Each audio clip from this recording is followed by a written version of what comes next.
Hi dears, ഇന്ന് നമ്മളിവിടെ പഠിക്കാൻ പോകുന്ന ചൈൽഡ് ഡെവലപ്മെൻറ്റ് ആൻഡ് പെഡഗോഗിയിലെ ഒരു ഇമ്പോർട്ടൻ്റ് ആയിട്ടുള്ള തിയറിയാണ് Pavlov's theory of classical conditioning. ഇത് ബിഹേവിയറിസ്റ്റ് തിയറീസിൽ വരുന്ന ഒരു തിയറിയാണ്. ഈ തിയറിയുടെ വേറെ പേര്, other names of this theories are condition response theory, respondent conditioning theory and Pavlovian conditioning theory. കേട്ടിട്ടിനൊക്കെ പല രീതിയിൽ ഈ ചോദ്യം ചോദിക്കാറുള്ളതാണ്. ഈ തിയറി പ്രപ്പോസ് ചെയ്തത് റഷ്യൻ സൈക്കോളജിസ്റ്റ് ആയിട്ടുള്ള ഇവാൻ പെട്രോവിച്ച് പാവ്ലോവ് ആണ്. ഇദ്ദേഹത്തിനെ ഫാദർ ഓഫ് ക്ലാസിക്കൽ കണ്ടീഷനിങ് എന്ന് പറയാറുണ്ട്. ഇദ്ദേഹം ഡോഗ്സിലാണ് സ്റ്റഡി നടത്തിയിട്ടാണ് ഈ തിയറി ഡെവലപ്പ് ചെയ്തത്. According to him, for every stimulus there is a response. നമുക്കറിയാം, ഒരു നാച്ചുറൽ ആയിട്ടുള്ള സ്റ്റിമുലസിന് ഒരു റെസ്പോൺസ് ഉണ്ടായിരിക്കും. Conditioning means modification of this natural response. According to Pavlov, learning occurs by the principle of association and substitution of these natural responses. അതായത് natural ആയിട്ടുള്ള ഒരു സ്റ്റിമുലസിലൂടെ natural ആയിട്ടുള്ള ഒരു റെസ്പോൺസ് കിട്ടുന്നതിന് പകരം ഒരു ആർട്ടിഫിഷ്യൽ സ്റ്റിമുലസ് കൊടുത്തുകൊണ്ട് നമുക്ക് ഉദ്ദേശിക്കുന്ന രീതിയിലുള്ള റെസ്പോൺസ് ക്രിയേറ്റ് ചെയ്യുന്നു. ഇനി എന്താണ് എക്സ്പെരിമെൻ്റ് എന്ന് നോക്കാം. അദ്ദേഹം ഇതിനായിട്ട് ഉപയോഗിച്ചത് ഒരു ഡോഗിനെയാണ്. അദ്ദേഹം ഡോഗിനെ ഒരു ഗ്ലാസ് സെപ്പറേറ്റഡ് കെണലിൽ പ്ലേസ് ചെയ്യുന്നു.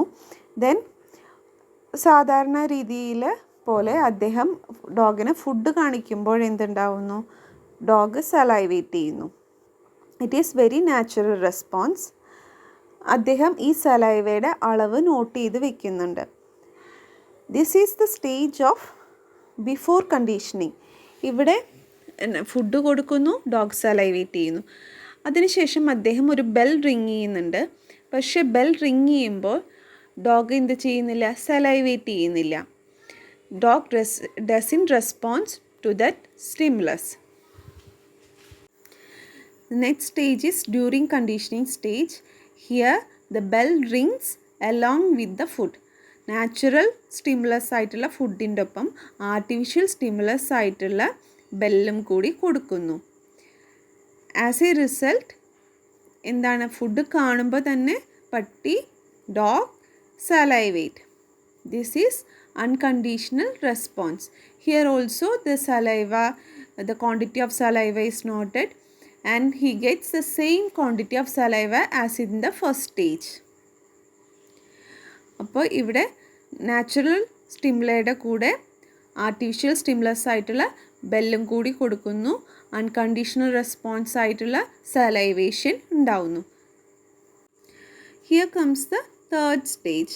This is the after conditioning stage. ഇവിടെ എന്താണ് ഉണ്ടാവുന്നത്? ഫുഡ് കൊടുക്കുന്നില്ല, പകരം ആർട്ടിഫിഷ്യൽ സ്റ്റിമുലസ് ആയിട്ടുള്ള കണ്ടീഷൻ സ്റ്റിമുലസ് ആയിട്ടുള്ള ബെൽ റിങ് ചെയ്യാണ്. As a result condition response ഉണ്ടാവുന്നു. That is the dog salivate ചെയ്യുന്നു.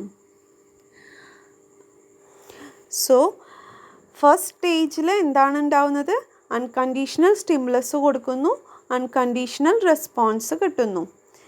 ഡ്യൂറിങ് കണ്ടീഷണൽ സ്റ്റേജിൽ ഫുഡും ബെല്ലും ഒരുമിച്ച് കൊടുക്കുന്നു, ബട്ട് അൺകണ്ടീഷണൽ റെസ്പോൺസ് ആണ് കിട്ടുന്നത്. In the after conditioning stage എന്താണ്? കണ്ടീഷണൽ റെസ്പോൺസ് ആണ് കൊടുക്കുന്നത്. ബെല്ല് മാത്രമേ കൊടുക്കുന്നുള്ളൂ, ഫുഡ് കാണിക്കുന്നില്ല.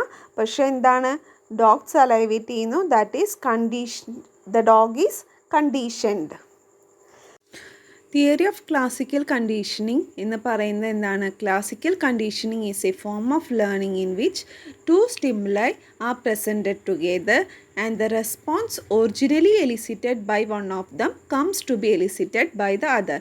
നമ്മൾ നേരത്തെ കണ്ട പോലെ ഡോഗിന് ഫുഡും ബെല്ലും ഒരുമിച്ച് കൊടുക്കുമ്പോൾ ഡോഗ് സലൈവേറ്റ് ചെയ്യുന്നു, ബെല്ല് മാത്രം കൊടുക്കുമ്പോഴും ഡോഗ് സലൈവേറ്റ് ചെയ്യുന്നു. ഇനി നമുക്കിത് നമ്മുടെ ലേണിംഗ് പ്രോസസ്സിൽ എങ്ങനെ അപ്ലൈ ചെയ്യാമെന്ന് നോക്കാം. നമ്മൾക്കറിയുന്ന പോലെ തന്നെ ഫസ്റ്റ് സ്റ്റേജിൽ എന്താണ്? എൻവയൺമെൻറ്റ് ഒരു ന്യൂട്രൽ സ്റ്റിമുലസ് ആണ്. ലേണിംഗ് നാച്ചുറലി ഒക്കർ ചെയ്യുകയാണ് ചെയ്യുന്നത്. ഇനി ഇൻ ദ സെക്കൻഡ് സ്റ്റേജ് ഒരു നോളജബിൾ പേഴ്സൺ, ഇപ്പോൾ ഒരു സ്റ്റുഡൻറ്റിനെ പറ്റി പറയുകയാണെങ്കിൽ knowledgeable person is teacher or parents. With the help of knowledgeable person learning desired learning, എങ്ങനെയുള്ള പഠിത്തം നടക്കണോ അങ്ങനെ ഉള്ള ലേണിംഗ് നടക്കുകയാണ് ചെയ്യുന്നത്. ഇൻ ദ തേർഡ് സ്റ്റേജ് എന്താണ്? ആഫ്റ്റർ കണ്ടീഷനിങ് ആണ്. Learner learns to study. Learner learns by modifying and changing the schemas in their own brain. അടുത്തതായി നമുക്ക് ഈ തിയറിയുടെ എഡ്യൂക്കേഷണൽ ഇംപ്ലിക്കേഷൻ നോക്കാം. Can be used for developing good habits in children. ഒരു ഉദാഹരണം പറയുകയാണെങ്കിൽ, കുട്ടി എന്നും കാലത്ത് എണീക്കുമ്പോൾ അമ്മ ബ്രഷ് ചെയ്യാൻ ആദ്യം പഠിപ്പിക്കണം. കുട്ടിക്ക് സ്വയം അറിയില്ല ബ്രഷ് ചെയ്യണമെന്ന്. കുട്ടിയെ ആദ്യം അമ്മ തന്നെ പഠിപ്പിക്കണം. നെക്സ്റ്റ് സ്റ്റേജിൽ കുട്ടി സ്വയം റെക്കഗ്നൈസ് ചെയ്യണു കാലത്ത് എണീറ്റാൽ ബ്രഷ് ചെയ്യണം.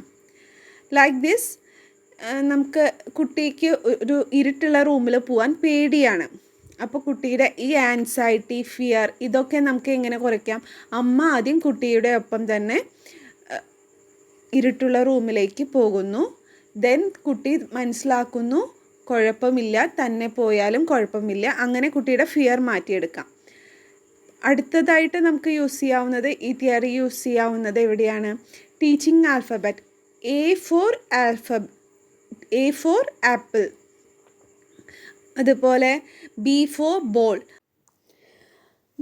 അങ്ങനെ കുട്ടി ആപ്പിൾ കാണിക്കുമ്പോൾ A എന്നുള്ള ലെറ്റർ ഐഡൻറ്റിഫൈ ചെയ്യുന്നു, ബോൾ കാണിക്കുമ്പോൾ B എന്നുള്ള ലെറ്റർ ഐഡൻറ്റിഫൈ ചെയ്യുന്നു.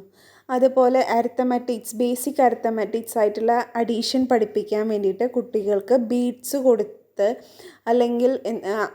അല്ലെങ്കിൽ അങ്ങനെ എന്തെങ്കിലും കോൺക്രീറ്റ് ആയിട്ടുള്ള ഒബ്ജക്ട്സ്, ബിൽഡിംഗ് ബ്ലോക്സ് കൊടുത്ത് 1, 2, 3 കൗണ്ടിങ് ഒക്കെ പഠിപ്പിക്കും. This is also an educational implication. ഇനി നമ്മളിവിടെ നോക്കാൻ പോകുന്നത് കേറ്ററ്റിന് സാധാരണയായി ഈ ഭാഗത്ത് നിന്ന് പാവ്ലോവിൻ്റെ തിയറിയിൽ നിന്ന് ചോദിക്കുന്ന ചോദ്യങ്ങളാണ്. He was A Russian scientist, one of the famous figures in the history of psychology, who discovered many of the findings related with classical conditioning. Who is the scientist referred here? Ivan Pavlov. Next question. SR theory of learning is proposed by Pavlov. Next question. Association is observed in which stage of classical conditioning? During conditioning stage. Substitution is observed in which stage of classical conditioning? After conditioning stage. Pavlov's theory is very important theory. Hope you understand it. Thank you.